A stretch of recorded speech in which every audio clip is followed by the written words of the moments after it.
So I wasn't quite sure if I wanted to make a video about this, but it just kept irking me so many times. I lost sleep over it. I couldn't. It was terrible. Chess cheaters have a special place in my heart, and that is the trash bin of my heart. And when bad things come into my life, I put them into the trash can, and the trash can gets dumped into the shredder, and it gets absolutely destroyed. So that's where chess cheaters go when they come into my life. But the problem is this one just wouldn't go away. I couldn't flush this one down the toilet. You know what I'm saying? This one just kept coming back to me, and I felt like I needed to make a video about this. Maybe get your opinion on whether I'm acting like Vladimir Kramnik or I'm a sane, rational human being who got paired against a chess cheater. I say that because this person I'm playing has not yet been flagged for cheating. And I've got a couple of reasons for that, but I don't think that you're going to have any doubt in your mind that this was a chess cheater by the time we get done today. I've got 3 games. I wanted to show you the 3 games. They're interesting in their own right because they at least are extremely theoretical.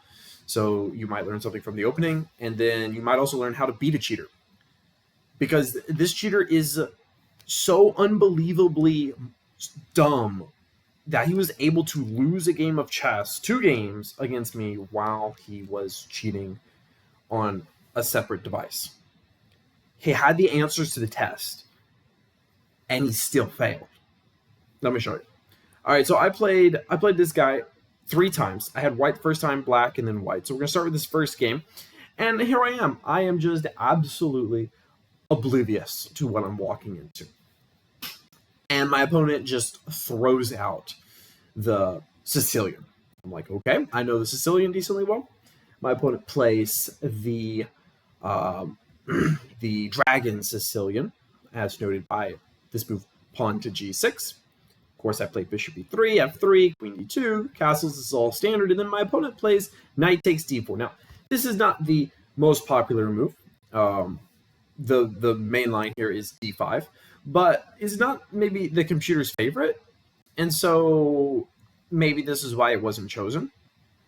The main move here is pawn takes, knight takes, pawn takes, bishop to d4, and then e5, bishop c5, and not actually moving the rook away from the bishop, but playing bishop e6, and you're not supposed to take this rook. You're supposed to go knight e4 and then rook e8, and the theory goes on for quite a bit further than that, but you know, that's kind of what I was expecting. My opponent played a move that the computer really likes. He plays knight takes d4. Okay? And then we see bishop takes d4, bishop e6, g4. This is all pretty standard. g4 maybe not the best. Again, this is a blitz game, so don't judge me too hard, you guys. Okay? This was like a blitz game. I probably was playing this like 2 in the morning or something on a binge session. I don't know. And I go king b1, he goes rook c8. Knight d5, and this is a mistake. This is a technically a blunder, and that's because he can trade and then go knight takes d4. And the problem is, if I go pawn takes d5, then he could just go bishop takes d5. And if I go bishop takes g7, he can go bishop takes f3. And according to the material, I'm up a pawn, but my rook is under threat and my bishop's under threat. I can't save both of them. I'm going to be losing. So I realized this somewhere around here, and I was like, oh, great, I'm in trouble. So I go bishop takes g7, the only move.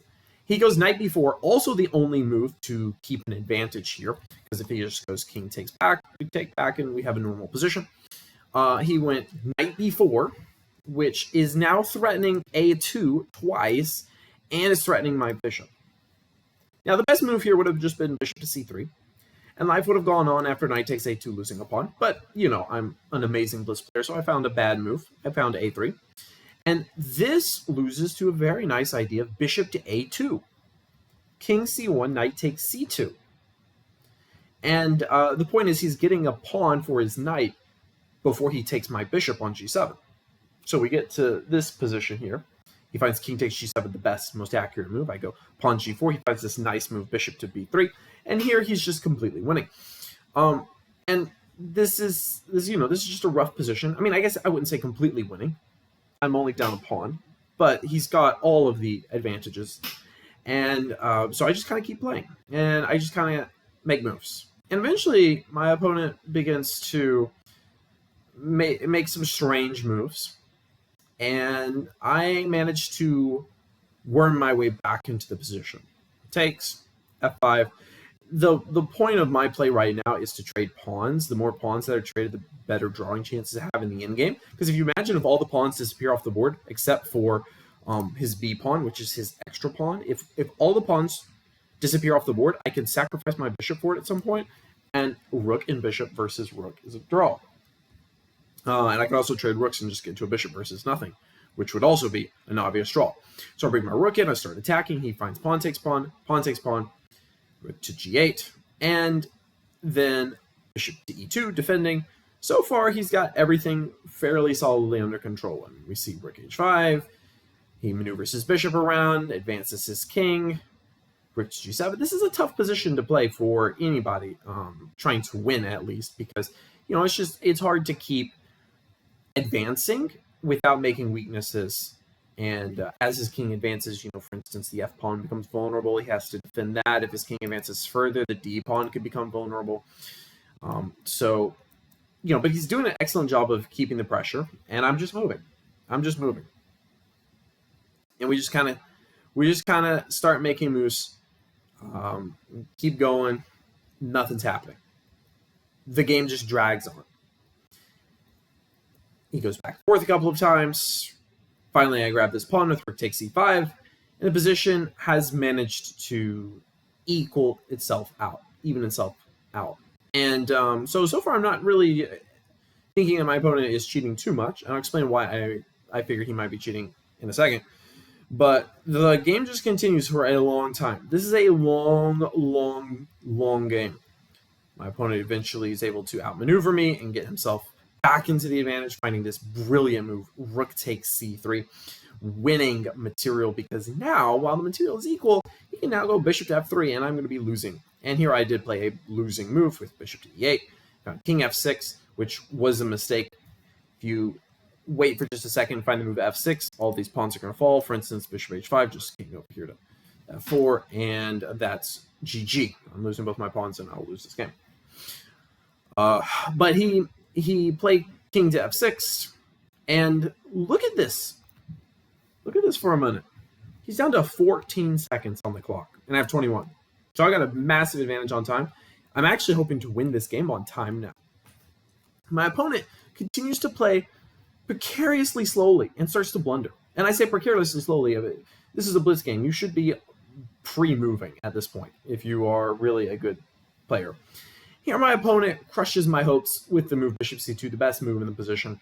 And I knew at this point that my clearly experienced, nearly 2,300 rated opponent was just going to capture this pawn and make a draw. But he went king e5. I'm like, okay.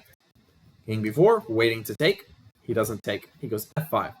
And at this point, I'm like, what? Oh, okay, I'm going to beat you now. I go a5, and then I just start pre-moving the crap out of the game, expecting to, you know, go down another 20 or 30 moves and beat him on time. And he just instantly loses in like 6 or 7 more moves. So this was a game with a lot of red flags. And in case you haven't caught it yet, the biggest red flag is over here next to, what was it on this side?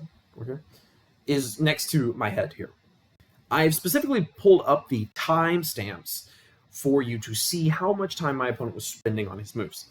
Now, I know that my opponent was cheating in this game because he spent precisely, he spent precisely 3.4 seconds on his first move, 3 seconds on his second, 3 seconds on his third, 3 seconds on his fourth, on his fifth, 4 seconds on his fifth, sixth, 4, 7, 4. And in case you haven't noticed, my opponent has spent an incredibly even amount of time on all of his moves. Now, this is the opening. Maybe he's just making sure he's got all of the ideas right, making sure he's just double-checking in his brain. But if we go down to the middle game, just a random position in the middle game, he spends 4 seconds on rook c8, 5 seconds on king f6. Now, he spends 12 seconds on e6. Maybe he got distracted or something. A notification popped up on his phone. And then 5 seconds, 5 seconds, 4 seconds, 4 seconds, 4 seconds, 4 seconds, 4 seconds. Can you see the point? So what do you think is happening in 4 seconds? I make a move like this. Oh, computer says do this. And he makes a move in 4 seconds. It's really hard to input a move from your opponent, wait for the computer to make a move on your phone, and then put it back on your computer in 1 or 2 seconds. So this guy is clearly using a second device to make moves. Now, he lost to me. He also had an advantage and somehow didn't manage to beat me. So how do I explain this? My theory is that he is using a computer of decent strength, like maybe a computer of a master strength or something like that. And so I think he's getting a kick out of seeing if this computer can beat humans. That's what I see. And then at the end, when his time is starting to run out, he just kind of breaks down, and you can tell when he goes into regular human mode. Look at this. Let's go all the way down to maybe move 60 or so. Yeah, right around here. 2.9, 2.7, 1.31, 1.5, 1.3. Clearly, he's decided to speed up all of a sudden. Now, this is also a red flag for me, because somebody at his skill level should be moving, pre-moving, like 0.1 seconds, 0.5 seconds, maybe 1 second for a long move. And of course, somebody at his skill level should instantly know to sacrifice for the pawn when you're down on time. Again, maybe he didn't see he was down on time, but he should have moved way faster. Somebody who's this bad at time management, if they were legitimate at this level, they would go ahead and take the pawn and make a draw. This guy clearly is way lower rated as a chess player in his real games, and so this guy's obviously over his head when it comes to beating me in a time scramble. He has no chance. Okay, so I beat him. I had a little bit of suspicions against this guy, but I played him again, and this game really went poorly for me. This game was terrible. So this just shows you the power of the computer right here. Let me show you. So we play a Caro-Kann. My opponent plays the most standard line. I don't know what this is called. I guess the classical variation, just kind of normal stuff. The only difference here is that a lot of times people will play h5 just to gain a little bit of extra space, but it's not the computer's favorite. And the move bishop to d3 is quite fine. h5 gains space, but it also weakens the pawn. So as a Caro-Kann player, I love to see the h-pawn. Feels like it gives me a target. Now, it does give white some advantages too, but I'm willing to roll with him. When he doesn't play h5, it is what it is. So he now castles kingside, and this is where things are a little bit atypical. Now, castles kingside is one of the best moves, according to the computer, but the main move here is bishop to f4 or bishop to d2. Let's just say bishop to d2. I'll go queen c7. He will castle here, and I'll play something like knight to f6, and we'll make this trade. And then really, I have a couple options after something like bishop to d6. I can castle kingside, or I can castle queenside. Game continues. So that is normal stuff. But he castles kingside, which I'm not so familiar with. So I just did what any sane human would do and just develop my pieces, develop my knight, my bishop, castle. And this is the type of position that against a computer, I would have way less luck than a typical position. And that's because white has a very aggressive setup. White's got two knights on the king side. He's got a bishop aiming at the king side. He's got a pawn that's already pushed and started to create some pressure against me. And his queen and rook are already placed on the open e file. There are some things that could give me some trouble, like, for instance, knight to f5, which, by the way, is a totally natural human move. He chose not to do this. He spent 4 seconds to play queen e2. But the move knight to sorry, not knight here. Sorry, what am I saying? After castles here, he did play knight f5. What am I saying? Yeah, I guess I got that wrong. Okay, anyway, no. So yeah, he did play knight to f5, and this is dangerous. I mean, it's fine for me. It's fine for me, but it's dangerous. So he finds the knight to f5. I go bishop d6, and we trade. It's totally fine for me to give up my bishop for the knight. This can be a good position for black. Totally fine position for me, but it's difficult to play against a computer who will never give you a break if you make a blunder. And I did that in a couple more moves. I played a move king to h7, getting out of potential bishop takes h6 problems. And after queen to g3, I now got a couple issues I have to work through. I have to watch out for. He's got some potential discoveries against my queen that's hanging. For instance, if I do something like king to h8, GG, why not? Knight takes f7, thanks for the queen. So I have to be a little careful, and I played the move pawn to f6, which is a terrible move. It is a blunder, a horrible move. And my opponent plays queen to g6 and is now completely winning. He finds queen to g6 in about 5 seconds, and then plays knight to f7, also in about 5 seconds, and then plays queen takes f7, also in about 5 seconds. Did you guys catch that? It took him 3.7 seconds to recapture my queen. Now, we saw when he was playing on his own that he can make a move in about 1 second. Maybe this guy's super slow, but 1 second. Why would you spend 4 seconds calculating this? When I paused, that was how long 3.7 seconds was. Let me do it again. I capture here. Okay, let's take the rook. Who does that? No, he's inputting the moves on his phone. That's what's happening. So rook to f8, and here I'm just spitballing. This is a blunder. Apparently, I could have survived a little bit longer if I had played knight to f8, which defends this pawn and kind of defends some of the vulnerable squares. And the game would have continued. Maybe I would have beaten him in a time scramble again, but he's still got 3 minutes. I'm down to 1.5 minutes here. I play the move rook to f8, and this is a blunder because the very best move here is rook takes e6. He spent an incredibly long 6 seconds on finding this move. And after queen to c7, he played rook to e8 after another 6 seconds. You can see he's a little bit slower. I think that's because he's waiting for the computer to think a little bit longer before telling him what move to play. And because he senses that he can win very quickly. Rook takes e8, queen takes c8, king to h7, and now just h5, a brutal move. Basically, the idea is he wants to move his queen over to g6, then play rook to e1, and then play rook to e8, and checkmate me. And something like this happened after knight to b6. He found in a nice 4-second span of time rook to e1, and I resigned the game here because there is no response to queen to g6 and rook to e8. Checkmate without sacrificing all of my material. So absolutely destroying me in this game. Let's not forget that my opponent spent the same amount of time on his move 3, knight takes e4, of about 4 seconds, 3 to 4 seconds, as he did to find the absolutely guttural move rook takes e6, just completely destroying me. Rook takes e6. The same amount of time for every single one of his attacking moves. This guy's clearly cheating. Now call me Vladimir Kramnik again if you want to. If you think that I am cheating. Chess.com does not say this guy's a cheater. But clearly this guy, something is up. I don't think this guy's, again, using the strongest computer of all time. But he's using a strong enough computer, and it's pretty obvious. Okay, last game here. Third game. I immediately did not want to rematch this guy because he just destroyed me. And I was a little suspicious of him, as I said, but not too much. You know, I won a game against him. I lost the game. It is what it is. Sometimes people find really great ideas. But I then played him again.